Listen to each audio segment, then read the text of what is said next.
Magandang araw sa inyong lahat. Welcome back na naman sa channel na ito. May ibabahagi na naman ako sa inyo ngayon na panibagong ritual. Ito'y simpleng gabay at simpleng pamamaraan. Gusto mo ba na ikaw ay magugustuhan ng lahat ng tao na nakakasama mo?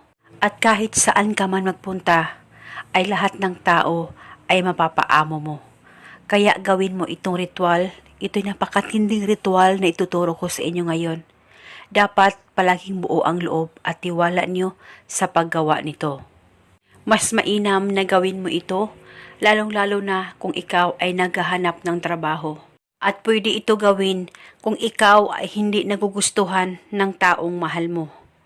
Kaya gawin lamang itong napakasimpleng ritual at ito'y napaka-epektibo.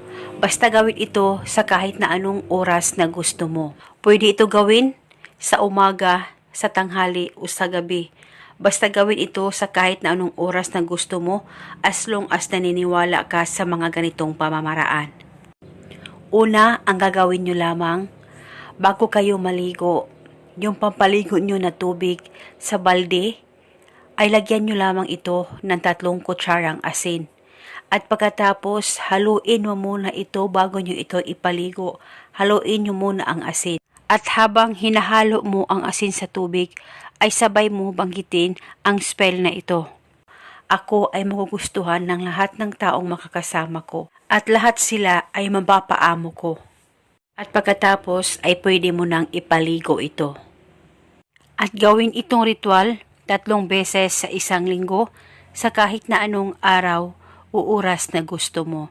At gawin ito hanggang kailan mo gusto. Napaka-epektibo po ang ritual na ito.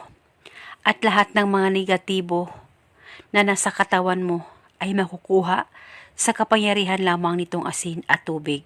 Basta magtiwala ka lang.